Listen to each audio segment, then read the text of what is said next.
appeler les deux oratrices suivantes, alors une après l'autre, qui vont témoigner de jeunes universitaires, une plus mentor que l'autre. On va commencer avec le témoignage d'Hélène Belleuil, qui est membre du CNU. Mais merci beaucoup. Donc effectivement, moi j'étais chargée de vous faire un témoignage et donc on a abordé ce sujet tout à l'heure. Comme je suis une femme universitaire au congrès de l'ASFA, j'avais quand même 7 topos à préparer. Et celui-là, c'était le plus difficile de loin, c'est clair, celui sur lequel j'ai passé le plus de temps. J'ai plein de conflits d'intérêts avec le sujet, je vous le dis tout de suite, je ne peux pas tous vous les énumérer. Alors, je vais être obligée de vous raconter un peu ma vie, mais je vais vous le faire quand même en rapide. Donc, le parcours classique pour devenir PUPH, c'est le suivant. Hein. C'est un internat. Alors, à l'époque, parce que je ne suis pas si jeune, en fait, ce n'était pas un Master 2, mais un DEA. Et puis, j'ai fait une mobilité, un clinica. Pendant tout ce temps-là, j'ai fait ma thèse de sciences, l'HDR, et puis je suis devenue PUPH. Alors, pendant tout ce temps-là, ça, c'était le côté professionnel. Il s'est quand même passé des choses dans ma vie. Donc, déjà, je suis partie aux États-Unis 1 an, et c'était une aventure quand même. Et puis, j'ai eu 2 enfants. Et puis ensuite, je suis partie en Bretagne quand j'étais nommée PUPH. Et avant, là, il s'est passé plein de trucs, mais encore une fois, je ne vais pas vous raconter toute ma vie. Alors, je vais commencer par vous parler des obstacles que je pense on peut identifier, mais on en a déjà parlé.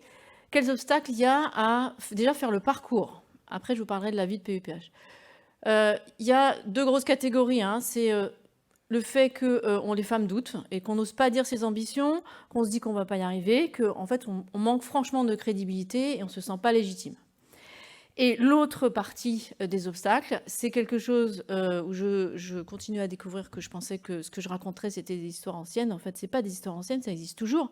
C'est le harcèlement, la misogynie, le sexisme, le paternalisme. Et ça c'est franchement devenu insupportable. Donc là, je vous ai mis quelques petites phrases. Tout ça, c'est du vrai, hein, c'est des choses qu'on m'a dit. Voilà. Donc, parce qu'il y a un moment, je pense qu'il faut dire les choses. On a parlé de formation et de pédagogie, et je pense que c'est hyper important.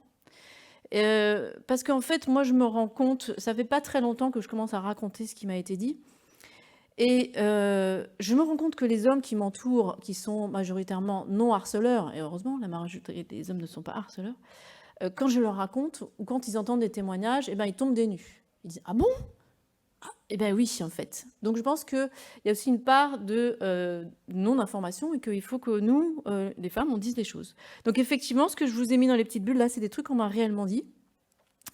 Voilà, hein, pour une femme, c'est impressionnant d'en arriver là, ou à la fin de la visite, est-ce que tu viens dans ma chambre? Alors tous ces obstacles conscients, ils viennent en fait de choses inconscientes dont on a déjà parlé un petit peu. Et là, j'ai repris des diapos qui viennent d'une sociologue qui a beaucoup travaillé sur le sujet, dans lesquels j'ai vu certains de ces topos qui sont extrêmement intéressants. Et donc, il y a 3 notions qui sont importantes. Il y a les stéréotypes de genre, on en a déjà parlé, mais ces stéréotypes de genre sont vraiment importants parce qu'en fait, il faut les avoir en tête parce qu'en fait, on reproduit des comportements. Et que de façon complètement inconsciente, on élève les filles d'une certaine façon et les garçons d'une autre façon. Donc, les femmes sont plus pour être dans l'empathie, pour être dans le retrait, pour servir, et les hommes sont plus pour agir et pour s'imposer. Et ça va être des choses qu'on va reproduire. Et quand on a des comportements décalés, je prends l'exemple, par exemple, d'un homme qui doute. Un homme qui doute, ça va pas être forcément super bien vu parce qu'en fait, il n'est pas dans son stéréotype. Autre obstacle inconscient, alors on a parlé de la femme chirurgien orthopédique. Et c'est vrai que c'est l'autocensure parce qu'on va donc intérioriser complètement subjectivement notre position sociale. Et ce qui fait qu'on en arrive au point de ne plus désirer finalement la position dont on avait envie, par exemple PUPH, parce qu'en fait on a intériorisé que PUPH en fait c'était pas pour moi, parce que de toute façon tous les PUPH que je vois, ils ne me ressemblent pas, ils sont pas comme moi. Et enfin c'est les modèles, on en a parlé, les modèles qui ne sont pas adaptés. Ça c'est très compliqué, hein. Comment on peut se projeter quand les modèles c'est principalement des hommes, et en plus c'est principalement des hommes qui sont dans le type engagement temps complet professionnel, qui n'est pas le modèle dont on a envie. Et autre question, c'est comment apprendre à se positionner dans un groupe quand on est en minorité ou quand on est la seule femme. Ça, je vais vous en reparler derrière, mais ça, c'est quelque chose aussi pour lequel on a besoin de formation, en fait, savoir comment on peut se positionner. Donc, La réponse à tous ces obstacles, alors là, je vous dis que c'est mon avis en fait, hein, ça n'engage que moi et vous n'êtes pas obligé d'être d'accord avec moi. Mais alors c'est facile pour moi de vous dire avec du recul de donner un peu mes tips, mais ça n'a pas été forcément facile. C'est qu'effectivement, il faut arrêter de chercher la crédibilité parce que comme vous a dit Camille, eh ben, les hommes, ils ne doutent pas en fait. Ils ne cherchent pas la légitimité ou la crédibilité parce qu'ils l'ont de façon intrinsèque. Donc il faut que nous aussi, on arrête de douter. Et si on a envie de faire une carrière universitaire et qu'on s'en donne les moyens, il n'y a aucune raison en fait qu'on ne fasse pas cette carrière universitaire. Pour tout ce qui est le côté harcèlement, misogynie, il ne faut pas croire que c'est fini, c'est pas du tout fini. On est en post-MeToo et donc il y a un moment où il faut vraiment dire non, il faut dénoncer, il faut dire les noms. Faut plus accepter parce que en fait, on perd du temps avec ça. Ce qui est important quand même, c'est d'être soutenu. Et on a parlé du conjoint aidant, mais il faut être soutenu au sens large, c'est-à-dire qu'il faut avoir des soutiens et des amis à l'hôpital, c'est hyper important. Mais aussi dans la vie personnelle, il faut avoir des piliers. Alors on a chacun ses piliers, hein, on n'a pas tous le même modèle familial, mais il faut avoir des choses qui sont des piliers dans votre vie. Ça peut être votre partenaire, ça peut être vos enfants, ou ça peut être une activité, ça peut être le sport. Et ces piliers-là, il ne faut pas les faire passer au second plan, jamais, parce qu'ils sont hyper importants. C'est ce qui va faire que vous allez rester équilibré sur le plan mental et sur le plan physique. Alors, il n'y a pas que des points négatifs, il y a des points positifs au parcours. Encore une fois, c'est mon expérience. Moi, donc, j'ai eu 2 grossesses, et pendant mes 2 grossesses, j'étais alitée. Et qu'est-ce que j'ai fait quand j'étais alitée? J'ai sorti mon ordinateur et j'ai écrit tous les papiers pour lesquels j'étais en retard. Donc, ce n'était pas forcément un moment négatif, la grossesse, parce que j'ai rattrapé plein de retards de papiers que je n'avais pas écrits. Alors après, bon, les papiers, il faut les écrire avant, parce que après, c'est la seule photo que je vous mettrai, mais après la naissance, c'est un peu plus compliqué d'écrire un papier. Ça, c'est quand j'ai préparé mon HDR, j'ai passé mon HDR et ma fille avait 3 semaines. Voilà. Alors, les autres points positifs qu'il y a sur le parcours, c'est que clairement, il y a des choses qui sont extrêmement enthousiasmantes. Moi, ce que j'aime beaucoup, c'est la recherche et l'écriture des articles. Il y en a que ça fait vomir d'écrire les articles, mais moi, c'est le truc qui me plaît. Et ça, c'est enthousiasmant et c'est pour ça que j'ai fait ça, parce que ça me plaît. Ce qu'il y a de bien aussi dans le parcours, c'est les rencontres. Voilà, j'ai rencontré énormément de gens extrêmement intelligents qui m'ont rendue plus intelligente, parce que ce qui finalement est intéressant là-dedans, c'est la stimulation intellectuelle. Et donc la mobilité, c'est pareil. La mobilité, comme ça a été dit, ça change la vie. Alors c'est un peu facile pour moi, parce que ceux qui me connaissent, ils vont dire que oui, ça a vraiment beaucoup changé ma vie, parce que je ne suis pas revenue toute seule des États-Unis. Mais bon, indépendamment de ça, ça change franchement la vie, parce que c'est un temps de recul, c'est un temps où on a vraiment une ouverture sur d'autres façons de faire. Et encore une fois, on rencontre des gens, on a une stimulation intellectuelle et on ressort de tout ça plus intelligent. Donc je pense que les jeunes femmes qui ont une envie, il faut pas se mettre de frein. Il faut y aller, il faut cocher les cases, il faut faire la mobilité, la thèse de publication, l'HDR. Il faut être prête, parce que des opportunités, il y en a et il y en aura. Alors ça, c'était sur le parcours. Et après, quand on est PUPH, qu'est-ce qui se passe? Alors, être nommé PUPH, pour celles, et j'en vois dans la salle à qui ça arrivera un jour, dans pas très longtemps, il y a quand même une forme de libération qui est indéniable, parce que être PUPH, c'est la liberté. Vous avez quand même la liberté, quand on est PUPH, on a la liberté de s'organiser comme on veut. On a la liberté de dire, là, sur ce temps-là de ma carrière, je vais plutôt m'investir sur la recherche. Et puis, sur les 10 ans qui viennent, je vais plutôt faire de la pédagogie. Et on organise son temps au quotidien comme on veut. C'est une liberté qui est inégalable et qui est vraiment importante. Alors, la vie de PUPH, il y a tout ça à faire dans une vie de PUPH. La clinique, les réunions à l'hôpital, à l'université, l'engagement institutionnel, les topos, les déplacements, ça peut prendre du temps, l'engagement pour la spécialité, l'ASFAR, le CNU, etc. Le temps, ce que j'appelle le temps de bureau, qui pour moi est un temps indispensable, parce que c'est le temps pendant lequel on peut réfléchir, en fait. On peut dégager des idées, des orientations, c'est le temps où aussi on écrit des papiers, où on cherche des appels d'offres pour de la recherche, etc. Tout ça, pour pouvoir réussir à faire tout ça, parce qu'en fait, vu comme ça, c'est impossible. 1, il faut s'organiser, c'est très clair. Et 2, il faut faire des choix et il faut les imposer. Alors, ça veut dire quoi quand je dis ça? Ça veut dire que, et ça c'est vrai pour les hommes et pour les femmes, ça veut dire que la réunion à 18h, en fait, c'est non. En fait, voilà. Vous avez vraiment besoin de moi, cette réunion? Vous avez besoin de mon expertise, de ma compétence? Du coup, cette réunion, elle sera à 16h. Parce que moi, les réunions à 18h, je ne les fais pas. Et donc, il faut forcer les portes, parce que sinon, on n'y arrivera pas. Et ça, c'est quelque chose qui concerne les hommes et les femmes. Et il faut aussi se dégager du temps. C'est-à-dire que il faut, dans son emploi du temps de la semaine, dire là, sur le créneau qu'il y a là, c'est 1h30. En fait, là, je vais courir, et donc, je n'y mettrai rien d'autre. Alors, est-ce que la vie de PUPH, après, c'est un long fleuve tranquille? Alors, en fait, ben, non, voilà, je vais vous apprendre que la vie de PUPH, ça protège pas contre le harcèlement. J'ai un petit florilège d'exemples à vous donner, je vais pas tous vous les donner, mais je peux vous en raconter quelques-unes. Voilà, elle a été chef de service parce qu'elle a couché, ou oh, bah, c'est facile pour toi parce que tu es plutôt jolie quand même. J'en ai plein d'autres comme ça. La meilleure, c'est recevoir un texto à minuit, un soir de congrès phare avec un numéro de chambre d'hôtel. Celle-là, j'ai bien aimé. Voilà, j'en ai plein des comme ça. Et donc, être PUPH, malheureusement, ça ne protège pas contre le harcèlement, ça peut continuer derrière. Et ça ne protège pas non plus contre les stéréotypes et la misogynie. Donc là, j'ai aussi d'autres petits exemples à vous donner. Je ne vais pas tous vous les donner, mais j'en ai un que j'aime bien. Un jour, je vais faire un EPU dans une ville, et la personne qui donc était un homme me donne le cadeau orateur. C'était une bouteille d'alcool fort. Et il me dit: ah, je suis désolée, c'est pas très féminin, mais ça peut servir dans la cuisine. Voilà. Celle-ci, c'est une perle, et je la garde. Elle est pour moi. Donc, j'en ai d'autres, hein, si vous voulez. Mais, et ça, c'est aujourd'hui, c'est 2022. Hein. Et récemment, j'ai un peu communiqué avec les femmes qui sont plus jeunes, et Fanny qui va parler après moi. Je pensais que ce que je racontais là, c'était un peu des trucs historiques. Et en fait, bon, c'est pas des trucs historiques parce que les plus jeunes que moi racontent la même chose. Et donc, on a des difficultés quand on veut s'exprimer, quand on est en réunion, quand on est une femme. Ça, c'est une évidence. C'est quand vous êtes une femme à une réunion en minorité, voire vous êtes la seule femme, il y a 3 possibilités. Soit il y a des gens qui ne vous connaissent pas, et là, vous pouvez passer pour la secrétaire.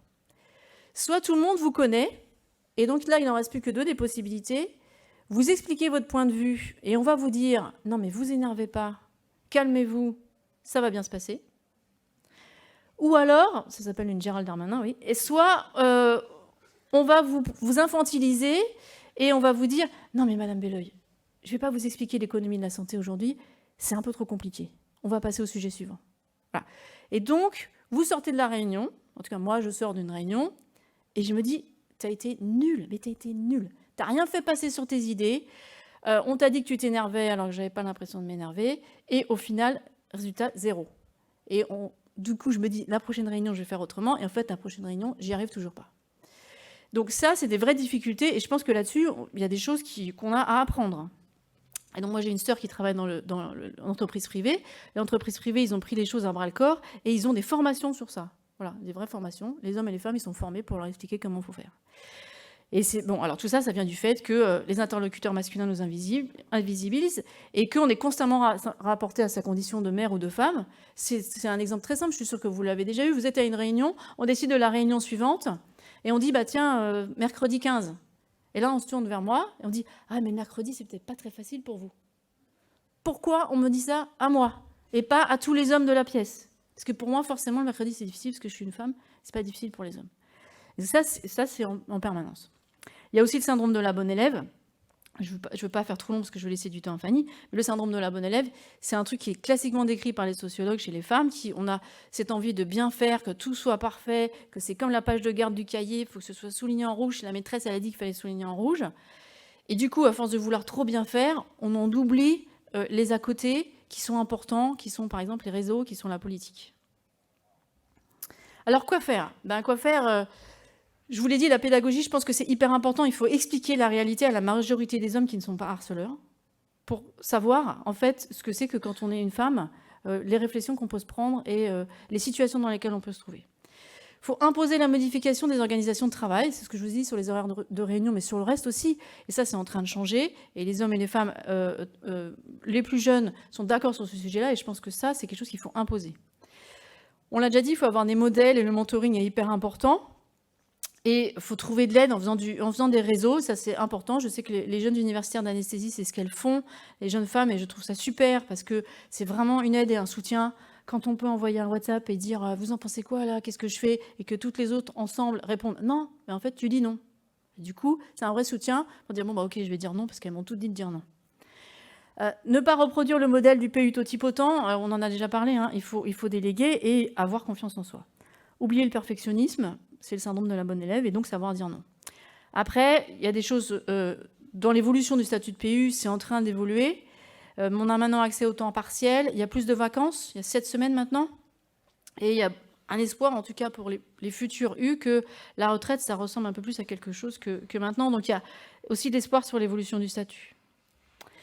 Je vais finir, j'ai bientôt fini, juste... Donc là, je voulais quand même vous parler de ça, de l'équilibre entre la vie privée et la vie professionnelle. Alors c'est mon modèle familial qui est très classique, mais ce n'est pas le modèle de tout le monde, j'en suis bien consciente. J'ai un modèle familial très classique, je suis mariée depuis 15 ans, j'ai 2 enfants. Ce n'est pas le modèle de tout le monde. Mais dans mon modèle, eh ben, c'est sûr que je me pose ces questions-là. Voilà, est-ce que je fais tout bien pour mes enfants ? Est-ce que quand je ne suis pas là pendant plusieurs jours, est-ce que, est-ce que je vais rater des choses qui étaient fondamentales ? Hier soir, il y avait une réunion importante au lycée de mon fils. Je n'y étais pas. Voilà. Et bon, j'aurais dû y être, mais je ne pouvais pas y être, j'étais ici. Donc ça, c'est de la culpabilité. Ça entraîne de la culpabilité qui, chez moi, se traduisent par des troubles du sommeil et de l'anxiété. Et pour pouvoir gérer ça, alors je n'ai pas la solution idéale, hein, et je suis toujours anxieuse et je me sens toujours coupable, mais il faut faire des choix. Et là, pour le coup, c'est à soi-même qu'il faut se les imposer. C'est qu'il y a des moments où il faut dire, en fait, ben là, cette réunion à l'école, en fait, je vais y aller parce que c'est hyper important et j'y vais. Ou la compétition d'escalade, en fait, là, j'y vais parce que mon fils, il me tanne avec depuis des semaines, donc il n'y a pas d'autre possibilité, j'y vais. Donc, il faut définir ses priorités. Il y a des moments, il faut s'imposer les choix. Et donc, ça, c'est pareil, c'est mes petits tips à moi, et tout le monde n'est pas organisé pareil. Moi, je travaille jamais chez moi. Depuis que j'ai déménagé en Bretagne, dans ma maison, j'ai pas de bureau. Donc, je travaille pas chez moi. Voilà, comme ça, c'est réglé. Donc, je travaille pas le week-end. Si je travaille, c'est quand je suis dans mon bureau à l'hôpital. Je dégage des moments qui sont dédiés pour mes enfants, et quand je fais des choses avec eux, mais je fais vraiment que ça. J'ai pas la tête à autre chose. Je regarde pas mes mails, j'ai pas mon téléphone. Il y a un truc qui est important, c'est de leur montrer, de leur expliquer ce qu'on fait. Je crois que c'est super important. En tout cas pour mes enfants, c'est pas un vide. Quand je suis pas là pendant 4 jours à l'ASFA, ils s'imaginent pas des trucs en fait. Je leur ai montré des vidéos, ils voient ce que c'est quand je fais une conférence. Ils sont déjà venus à l'hôpital, ils m'ont déjà vu en tenue de bloc. Et donc c'est du concret. Ils savent que quand je pars, je suis pas en train de faire un truc qui est complètement abstrait. Il faut s'imposer ouvertement des temps d'activité.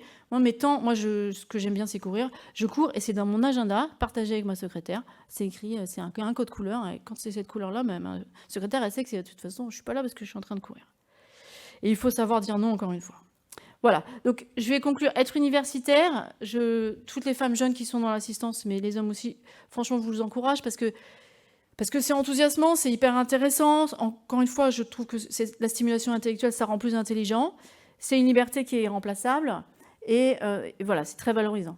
Être une femme et universitaire, ça demande d'être franchement motivée et organisée. Il faut être organisé, si on n'est pas organisé, ça ne marchera pas.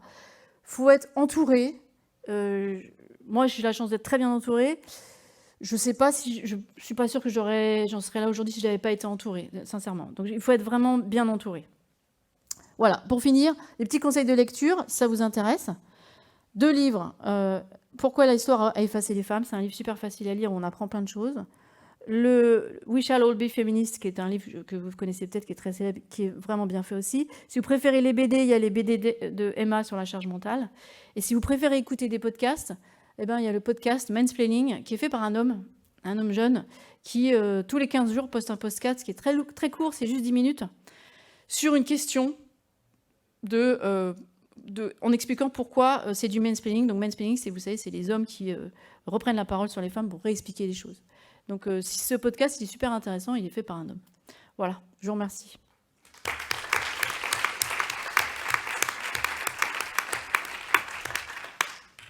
Je ne sais pas si vous... Merci beaucoup. On demande peut-être à Fanny, ou comme vous voulez. Oui, non, simplement s'il y a quelqu'un qui voulait commenter ou avoir une question, et sinon on peut demander à Fanny de... On peut enchaîner, peut-être faire un commentaire à la fin. Merci. Donc Fanny Boone, jeune universitaire de Toulouse. Merci beaucoup. Mille merci d'avoir pensé à moi, même si ça m'a fait très peur. Je pense que mes collègues et amis de Toulouse peuvent en témoigner. Surtout passer après Hélène Belleuil, c'est pas évident. Voilà. Donc ça s'appelle Témoignage. Donc, je vais vous parler un petit peu de mon parcours également, sachant que j'ai jamais vraiment demandé d'être universitaire, pour être très honnête. Quand on m'a demandé de faire ce topo, je me suis sentie un petit peu comme ça, avec un petit point rouge au milieu du front. Je me suis dit, mince, pourquoi moi ? Qui sont ces gens dans l'assistance ? Quelles sont leurs motivations ? Quelles sont les motivations des hommes présents dans cette salle à nous écouter ? dans un amphi, mais bon, finalement, ça va, on n'est pas en train de faire craquer l'amphi. Et est-ce que je peux me cacher derrière Hélène? Ce serait plus simple. Pourquoi est-ce qu'on pose cette question? En fait, on pourrait discuter de plein de minorités, finalement, plus qu'une minorité féminine, mais pour le coup, on a quelques chiffres en anesthésie-réanimation, médecine périopératoire. Donc ça, c'est la proportion d'hommes et femmes HU en France en 2022. On est en bleu, on n'est pas en rose. Et les hommes sont en vert. Voilà, ça donne une petite idée pour la proportion. Et quand on regarde les chiffres des nominations que le professeur Tavernier m'a transféré, vous avez les nominations de MCU depuis 2015 jusqu'à 2022, donc avec un pic cette année, puisqu'on était 3 filles nommées. Et vous avez en jaune la courbe totale, donc il y a quelques années où il n'y a qu'une courbe jaune, et la courbe verte est la courbe des hommes. Voilà. Donc Jean-Noël, j'ai vu qu'il était là, qui ne connaissait pas le terme plafond de verre, et je lui avais proposé de venir à la conférence pour apprendre, et je te remercie d'avoir fait ce mouvement-là pour venir. Et là, vous avez les courbes des PUPH, de la même manière. Donc voilà, on a Audrey De Jong cette année, et vous voyez qu'on n'est pas sur la même stratégie ascendante. Donc, de la même manière qu'Hélène, hein, j'ai un peu copié, je reprends le parcours qui n'est pas du tout le même, dans l'ordre en tout cas. Donc, j'ai démarré mon internat d'anesthésie-réanimation à Toulouse, ça s'entend un peu, je crois, en 2009. Avec une thèse de médecine en 2015, j'ai décalé de 6 mois pour faire mon Master 2, voilà, que j'ai fait en 6 mois. C'est une erreur, mais c'était fait. Ensuite, j'ai enchaîné sur un poste de chef de clinique pendant 2 ans, et puis PHC, puis en 2018, praticien hospitalier. Il s'en est suivi, en parallèle, 6 années douloureuses, très honnêtement, de thèse de sciences, dont j'ai accouché au forceps en décembre l'année dernière. On y reviendra. Et la nomination cette année comme MCUPH. Il me reste encore quelques petits cailloux à mettre sur la montagne, l'HDR et la mobilité. J'ai mis un désert. Voilà. Les freins sont des freins plus pour la vie personnelle au final que la vie professionnelle, donc aussi 2 bébés. C'est pas original, donc au moment de la thèse et un petit peu après. Donc on va décortiquer un petit peu le parcours, puisque ça s'appelle témoignage. Donc le clinica, je l'ai démarré avec un bébé de 2 mois et demi. C'était pas évident, j'habite un peu loin de mon lieu de travail, donc il faut avoir une super nounou. Et je suis la représentante de la Lecce League à l'hôpital à Toulouse pour toutes les filles qui veulent allaiter. Je peux leur donner des conseils, leur trouver un lieu pour tirer son lait. Et en plus, je m'étais mis aux couches lavables parce que c'était pas assez difficile. On peut le faire, mais il faut être très bien organisé. Sur les conseils de mon mari, hein, mais merci, je vous conseille pas.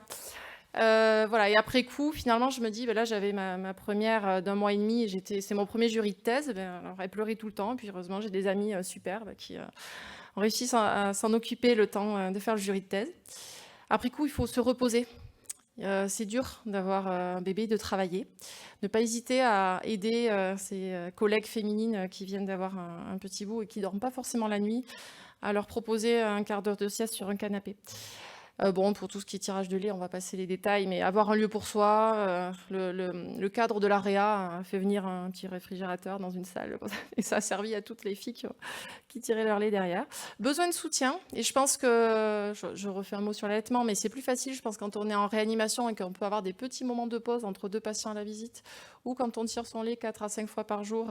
Oui, Christelle, je suis en train de parler de tirer du lait sur une garde pendant 24 heures. C'est plus facile qu'en anesthésie, voilà, et clairement, ça fatigue. Donc soutenez vos femmes pour les hommes qui sont là et soutenez vos collègues. J'ai passé le concours de praticien hospitalier à Rungis à 38 semaines d'aménorrhée où on m'a dit que je risquais la MAP, mais j'avais dépassé le stade de la MAP, mais ça s'est bien passé.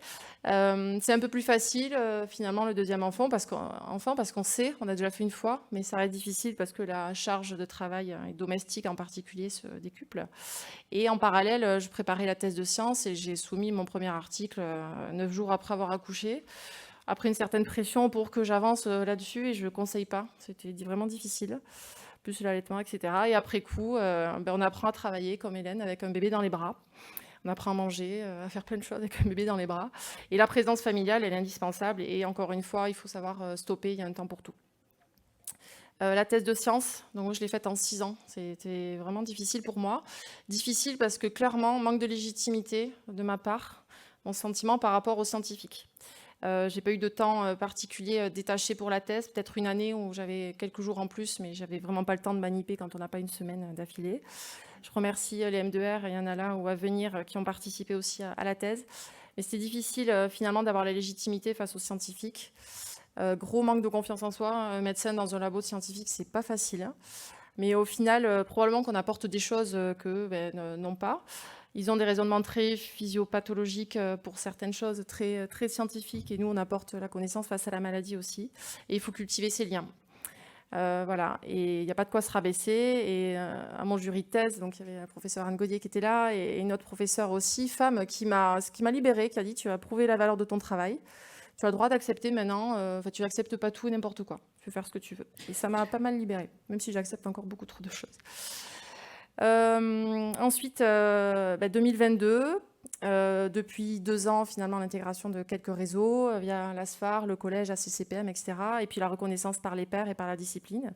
Et puis quand on écrit finalement tout son dossier pour le CNU, on se dit finalement, j'en ai fait des choses. Même si un sentiment d'imposture énorme persiste. Hein, je dis à mes internes, je ne suis pas la pro en ventilation, en hémodynamique, en dialyse, etc. J'essaie de ne pas trop faire mourir mes patients, mais voilà, on va revenir sur l'image du professeur. Il me reste à faire l'HDR, donc j'avais commencé à l'écrire cet été, puis finalement j'ai privilégié les vacances en famille, donc je finirai tranquillement en 2023. Et la mobilité qui va être difficile pour moi, parce que je ne vais pas partir, pour des raisons familiales principalement, et de difficulté à s'exporter en étant 7 dans une famille, mais je vais rester à Toulouse. Donc je me dis, bon, c'est pas génial, je reste à Toulouse, et puis finalement je pense qu'il y a d'autres qui l'ont fait. Et pour moi, les professeurs, c'était ça, donc ça c'était de ce genre de personnes, le professeur Daniel Rivière, qui est un des professeurs qu'on a eu en première, deuxième année de médecine, qui est un grand physiologiste. C'est un peu barbu, c'est un peu les cheveux gris, c'est un peu des moustaches, et voilà, c'est pas trop des femmes. Et puis je me dis, mais est-ce qu'on peut être PU en fait sans tout savoir sur tout? Là, le topo d'avant, je dis, mais ils vont me poser des questions, des choses, je ne peux pas y répondre en fait. Et le doute, je crois qu'on va revenir sur le doute, mais c'est très difficile. C'est un côté anxiogène assez important. Puis n'importe qui peut vous contredire avec son téléphone. Mais non, ce que tu as dit, j'ai vu dans la publi, là, il y a... Voilà, donc ça, c'est difficile de ne pas avoir ce sentiment d'imposture. Donc finalement, le cursus, Hélène avait mis un long fleuve tranquille, je ne sais plus si tu vas garder la photo, j'ai mis une longue route un peu comme en Amérique où j'aimerais bien aller. Et on se dit, voilà, les modèles, ils sont où? Comment font ces femmes? Il faudrait que j'aille discuter avec elles pour savoir un peu comment on fait la vie pro, perso, les tâches quotidiennes, comment on s'organise. Puis 2 choses difficiles, hein. Comment je fais valoir mes opinions face à des hommes qui parlent beaucoup plus fort que moi et qu'on entend beaucoup plus dans une pièce. Comment je m'impose, ou en tout cas comment je fais valoir mes opinions. Donc j'ai cherché des modèles féminins et je suis allée sur le site du Collège des enseignants et j'ai cliqué sur les référents régionaux du Collège des enseignants. Et bon, il n'y a que des hommes. Mais suite à un petit tweet du Collège des enseignants il y a 2 ans sur bonne année 2021 ou 2020, je ne me rappelle plus, j'ai répondu avec mon profil caché, oui super, ça serait bien qu'il y ait un petit peu plus de femmes pour nous représenter. Et j'ai reçu un petit message sur privé par Marc-Olivier Fischer qui m'a dit rappelez-moi demain, on en parle. Oh, je n'ai pas dormi de la nuit. Et le lendemain, j'ai été invitée à participer à la com, au groupe com du Collège des enseignants et puis à plein d'autres choses. Donc finalement, ça m'a ouvert plein de portes. Des modèles féminins, j'en ai, il y en a plein dans cette salle. Je m'excuse par avance, notamment aux internes, que je n'ai pas vraiment mis dans les photos. Il y a des hommes aussi que j'ai cachés dans les photos. Je pourrais rajouter Thomas Clavier qui est là aussi. Voilà. Et je pense que les choses qu'on va mettre en place maintenant, ça va faciliter aussi la vie d'universitaire des hommes. Pour être très honnête, on va leur permettre, on va faciliter l'acceptation, comme on disait, de la répartition de vie pro, vie perso, et ça aidera aussi ces hommes. Donc la route est longue. Savoir pourquoi on l'a fait, pour être honnête, je n'ai pas encore trouvé la réponse. J'ai l'impression je dis souvent qu'on m'a porté en paquito et que je suis encore sur les bras des gens là et je ne sais pas trop où je vais.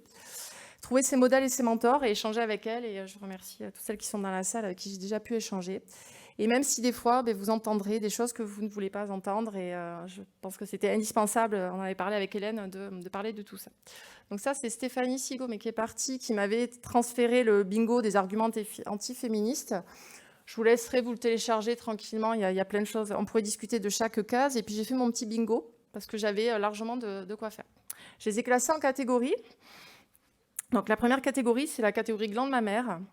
Et c'est toutes les choses que j'ai pu entendre ou que mes amis m'ont fait remonter. Et puis je témoigne pour elles, mais bien sûr, il n'y a pas de nom. Donc allaiter, c'est pour les animaux, c'est écœurant. Le classique, j'ai vu tes seins, tu me caches pas une grossesse. Ou tu n'es pas blonde, mais heureusement, tu as des gros seins. Voilà. La catégorie promotion canapé. Donc, la prochaine femme avec laquelle je coucherai sera la première auteure de mon New England. Clin d'œil appuyé. Puis elle a dit non. Et puis, non, mais vraiment, la prochaine femme, non, ça ne m'intéresse pas. Voilà, le clinica si tu m'offres tes faveurs, ou bien je suis disposée à te voir en dehors de l'hôpital pour échanger sur ton travail et plus si affinité. La catégorie discrimination positive, avec cette politique de parité des hommes, des générations d'hommes comme moi vont être sacrifiés. Ça a été lu et entendu. Il faut que tu te présentes parce que tu es une femme. À l'ASFAR, les femmes ont le vent en poupe. Vas-y, tu vas passer. Et dernièrement, quand je soulignais la parité dans les jurys de thèse, je vais interdire maintenant de parler de la parité dans les jurys de thèse. C'est sexiste. Voilà, il y a quelques personnes qui peuvent témoigner ici. J'en ai fait une deuxième page, j'aurais pu en faire 10, mais je vous ai gardé les meilleurs. Donc la catégorie porcine, je ne pourrais pas toutes les lire parce qu'il y a des mots que je ne peux pas prononcer comme ça dans cette salle. J'ai passé le desk de réanimation médicale et à l'issue de ma présentation de desk sur l'activation des plaquettes dans le choc septique, mon rapporteur, devant une salle de 50 personnes et tous les universitaires, voilà, m'a dit « Avec votre présentation, mademoiselle, je viens d'avoir un orgasme. » Voilà. Et en fait, j'en ai parlé avec les filles qui sont dans la salle aussi, mais qu'est-ce qu'on fait quand on nous dit ça? En fait, la réaction, c'est qu'on est hébété, et puis on fait un petit sourire un peu gêné, et puis voilà. Alors qu'il ne faudrait pas faire ça. En fait, je pense que la meilleure réponse, c'est de dire « Pardon, vous pouvez répéter ?» Parce que le simple fait que la personne ait à redire l'horreur qui vient de sortir peut totalement discréditer autour, avec les gens qui sont là autour. Mais je me dis peut-être que la prochaine fois, je vais faire répéter. Bon, je vous laisse lire les autres. Catégorie secret médical, grossesse. Voilà, on revient. Elle ne va pas faire de garde, elle a fait une fausse couche à la grossesse précédente. Donc voilà, des choses que peut-être certaines femmes n'avaient pas envie de dire, mais qui sont dites dans une assemblée de 50 personnes. Mettre la petite blague, non, mais mets-toi un implant avant de faire ton clinica. Ou votre responsable qui annonce à tout le monde avant que vous ayez pu le faire, votre grossesse aux gens de l'hôpital. Et la catégorie encouragement, vas-y, mais tu devras travailler 2 fois plus que les autres. Ou alors, quand tu ne seras pas au bloc à 8 heures, par contre, tu viendras, c'est pas pour t'occuper de tes enfants, tu es universitaire, tu commences à 8 heures. Voilà, j'en reste là, mais comme disait Hélène Belleuil, ça existe et il ne faut pas se cacher. Plus j'en parle avec les gens autour de moi, et des gens que je connais depuis 10-15 ans, plus on aborde ce sujet. Et en fait, je me rends compte qu'on n'en a jamais parlé. Et il y a je pense qu'il y aurait des travaux à faire sur cette thématique-là. Et enfin, je voulais vous parler d'une révélation que j'ai eue personnellement. C'est la révélation de la tondeuse, parce que chez moi, je passe la tondeuse.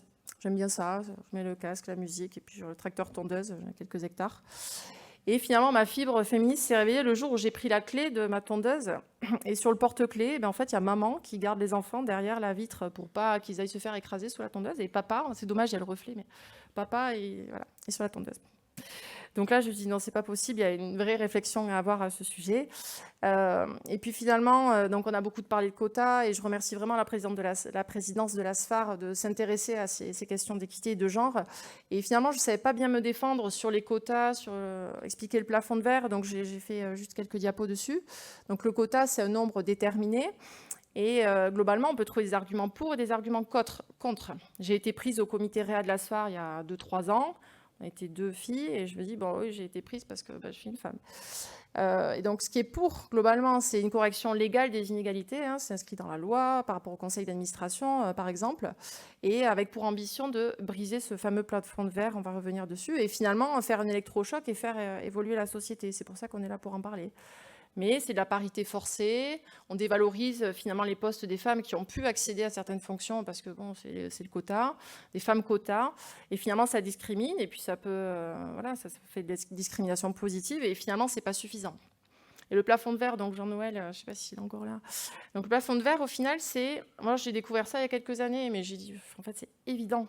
Et je pense qu'il y a des gens dans la salle qui ne connaissent pas encore cette expression, mais c'est le fait que le professeur Albaladejo l'a montré, il y a une espèce de plafond transparent qui fait que les femmes, même si brillantes soient-elles à l'issue du lycée ou des prépas, n'arrivent pas à accéder finalement au poste à responsabilité parce qu'on se met des barrières, des doutes et de l'anxiété tout au long de notre parcours. Et en fait, c'est une réalité, c'est une vraie entrave à notre progression. Et la mise en place des quotas, même s'il y a des choses négatives, c'est probablement un mal nécessaire pour permettre de forcer un peu le passage et finalement que les femmes, elles existent dans le paysage et dans la représentation qu'on se fait des différentes fonctions. J'en ai terminé après 2 diapos. Les quotas sont probablement insuffisants. Il faudrait améliorer la répartition des tâches et des rôles dans la société et impliquer davantage les hommes dans la sphère domestique. Je ne fais pas des généralités non plus, mais c'est probablement que ça part d'une construction sociale inégalitaire, qu'il y a de multiples facteurs qui sont propres à notre éducation, à l'école, dans la sphère privée, institutionnelle, des stéréotypes, etc., des représentations qu'on se fait et qui nous conditionnent comme ça, hommes et femmes. C'est probablement un problème plus vaste, il faut y travailler plus que par les quotas, et au niveau de l'insertion professionnelle, et vraiment améliorer la répartition des rôles dans la société. Donc au final, mes conseils, de l'organisation, je ne sais pas combien d'organiseurs et de planning, 4 couleurs, j'en ai plein, mais il faut planifier, il n'y a pas de secret, il faut planifier pour organiser au mieux son temps perso et pro, et accepter, et ça je le fais depuis pas longtemps, qu'il y a un temps pour tout. Avoir des appuis féminins, clairement. La sororité, les réseaux, oui, les réseaux de femmes, ça aide, clairement, on se soutient. Apprendre à dire non.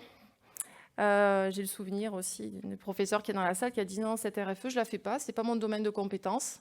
Et je fais, ah mais oui, mais c'est bien sûr, c'est ça qu'il faut dire en fait. Voilà, je fais ce qui va m'apporter quelque chose et dans un domaine que je maîtrise, parce que je suis référente sur ce domaine-là. Et les choses que je ne maîtrise pas, il faut dire non, c'est tout. Il faut cadrer. Et finalement, il faut se connaître soi, c'est comme tout dans la vie, il faut apprendre à se connaître, à connaître son rythme de fatigue par rapport aux gardes, aux astreintes, au travail domestique, pour améliorer l'équilibre vie pro, vie perso, et comme tout, essayer d'avoir une activité physique et essayer d'équilibrer sommeil et alimentation. Merci beaucoup.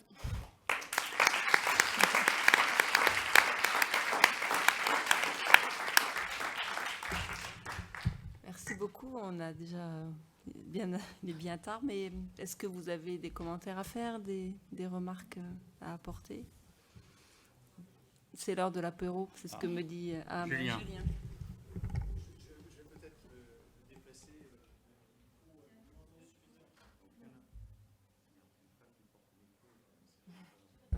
Vous êtes bien aimable.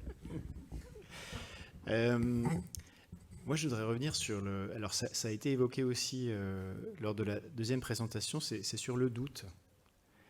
Moi, je suis surpris, mais vraiment très, très étonné, que d'une part, 0% des hommes qui envisagent une carrière universitaire doutent.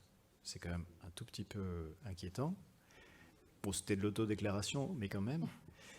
Et que 50% des femmes qui envisagent une carrière universitaire doutent. Et ce mot-là, Fanny...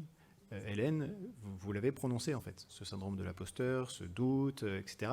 Et ça, je pense, enfin, je n'avais pas conscience à quel point ça pouvait être, je dirais, inhibiteur. Et alors, est-ce que c'est lié au fait que le mentorat ne peut pas s'opérer parce que les modèles sont essentiellement masculins? Mais je pense que ça semble être un point presque intrinsèque. Et probablement le principal sur lequel il faut agir. Mais je n'avais pas conscience à quel point ça pouvait être inhibiteur.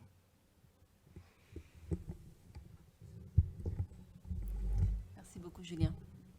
Amélie. Bonjour, félicitations Fanny encore.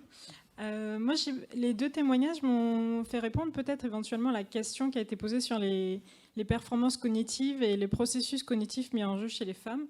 Et je pense que les 2 témoignages répondent vraiment à la question du multitâche. On dit souvent dans la vie de tous les jours que les femmes sont multitâches. Et je pense que le processus cognitif, notamment, qui a été mis en évidence chez les 2 universitaires femmes ici, c'est le fonctionnement en réseau, et fonctionnement en réseau notamment au niveau cognitif. Et je pense que ça fait preuve notamment d'un haut potentiel, mais surtout, ça aide à intégrer et de pouvoir gérer l'allaitement, gérer la recherche, gérer la clinique. Et je pense qu'on met aussi notre système limbique et l'hypothalamus un peu plus de façon évidente que des fois les hommes sont très monothématiques. En effet, quand ils disent non, c'est non, et ils arrivent un peu mieux à s'imposer en réunion. Alors que nous, on va prendre en considération tout ce qui se passe dans la réunion, que ce soit le visuel, en fait, le bruit, les odeurs. Peut-être qu'on va prendre en considération plus de stimuli qui vont nous bloquer par rapport finalement au fonctionnement des hommes. Enfin bon, voilà, c'était des toutes petites remarques. Et juste pour l'ouverture, et peut-être dans 2030, 2040, 2050, quand je fais les cours de lecture critique d'articles de 2e année de médecine, je leur fais faire des petites publications complètement factices. Et sur les 170 élèves, il y a un petit groupe de 2-3 qui ont commencé à évoquer le genre, mais pas seulement le genre homme-femme, mais le genre, justement, on l'a dit, l'homosexualité, le transgenre, et que finalement les patients transgenres sont moins bien pris en charge en médecine. Et je pense qu'on va vraiment vers des questions peut-être plus sociales à l'avenir. Et être femme, c'est finalement que le début de plein de réflexions. Voilà, merci. Merci beaucoup. Si vous voulez bien, on va s'arrêter là. Le président de l'ASFAR vous invite à un apéro de l'autre côté de la porte. Merci aux intervenants et aux intervenantes.